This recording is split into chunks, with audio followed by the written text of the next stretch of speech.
परमेश्वर की ज्योति आप सब में बनी रहे। आप जिस परमेश्वर को जानते हैं वह सबसे महान है, उसके समान और कोई नहीं है। परमेश्वर जितना महान है उसके कार्य भी उतने ही महान हैं। वह एक ऐसा परमेश्वर है जो असंभव को संभव बना देता है। धरती पर कई देवी देवता आए और चले गए, लेकिन परमेश्वर था, है और हमेशा रहेगा। जब देवी देवताओं को समंदर से पार जाना होता था, तब वो समंदर पार करने के लिए पुल बनाते थे। समंदर उन्हें रास्ता नहीं देता था। ये कैसे देवी देवता हैं जिनकी बात प्रकृति नहीं मानती है? लेकिन जब बात सच्चे परमेश्वर की हो, तब ब्रह्मांड का एक एक तिनका परमेश्वर के आदेशों का पालन करता है। एक बार की बात है, जब यीशु और चेले नाव से समंदर पार जा रहे थे, तभी एक भारी तूफान आ गया था। तब चेलों ने नाव पर सो रहे यीशु को जगाया, गुरुवर गुरुवर, हम डूब रहे हैं, हमें बचाइए। तब यीशु उठे और उन्होंने आंधी तूफान को डांटा, शांत हो जा। उसी वक्त समंदर एकदम शांत हो गया, जैसे वहां कुछ हुआ ही ना हो। मार्कुस रचित सुसमाचार अध्याय 4 वचन 35 से 41। ये होता है खुदा। यीशु ने रोटियों का चमत्कार किया। इसके बाद शिष्यों को आदेश दिया कि वे नाव पर चढ़कर समंदर के उस पार बेतसाइदा चले जाएं, और जब तक वे वहां पहुंचेंगे तब तक यीशु स्वयं लोगों को विदा कर देंगे। और लोगों के विदा होने के बाद यीशु पहाड़ी पर प्रार्थना करने लगे। शाम हो चुकी थी। चेले नाव पर समंदर के ऊपर थे। हवा उल्टी दिशा में चल रही थी। इस कारण चेले नाव चलाने में बड़ी मेहनत कर रहे थे। जब रात का चौथा पहर चल रहा था, तब यीशु समंदर पर चलते हुए चेलों की ओर बढ़ने लगे। जब शिष्यों ने उन्हें देखा तो सब के सब डर गए कि कोई प्रेत समंदर पर चलकर उनकी ओर आ रहा है। कोई भी ऐसा नज़ारा देखेगा कि कोई समंदर पर चल रहा है तो घबरा ही जाएगा, क्योंकि साधारण मनुष्य समंदर पर थोड़े ही चल सकता है। तब यीशु ने उन्हें बताया, मैं ही हूँ, डरो मत। और यीशु बीच समंदर पर आकर नाव पर चढ़ गए। मार्कुस रचित सुसमाचार अध्याय 6 वचन 45 से 52। जैसा कि मैंने कहा था, जो असंभव को संभव करे वही तो ईश्वर हो सकता है।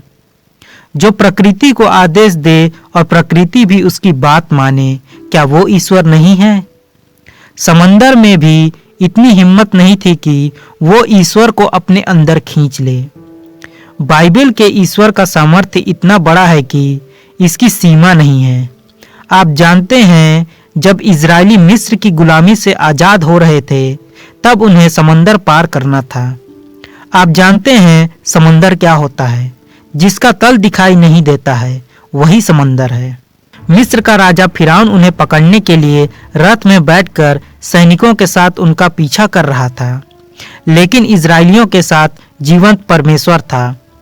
जब से इजरायली मिस्र से निकले थे, वैसे ही आकाश में बादल का एक खंभा उनका मार्गदर्शन कर रहा था, जो रात में आग की तरह चमकता था। अब जैसे ही इजरायली मूसा के साथ लाल सागर के किनारे पहुंचे, इजरायली चिंतित हो गए। आगे समंदर, पीछे दुश्मन, अब क्या करें? तब मूसा ने लाल सागर की ओर हाथ ऊपर किया।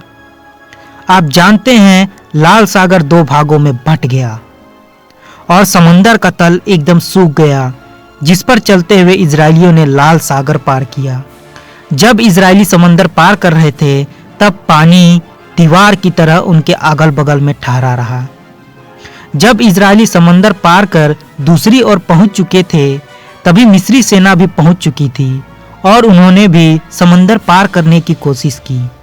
जब मिस्री सेना समंदर के बीचों बीच में थी, तब परमेश्वर ने मूसा को अपना हाथ फिर से समंदर की ओर ऊपर उठाने को कहा, और मूसा ने जैसे ही अपना हाथ उठाया, समंदर का रास्ता बंद हो गया और सारी मिस्री सेना फिरौन के साथ समंदर में डूब गई।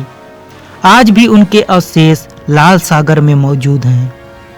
ईश्वर ने पहले ही मूसा से कहा था कि वह मिस्र के राजा फिरौन और उसकी सेना को उनके अत्याचारों के बदले दंड देगा।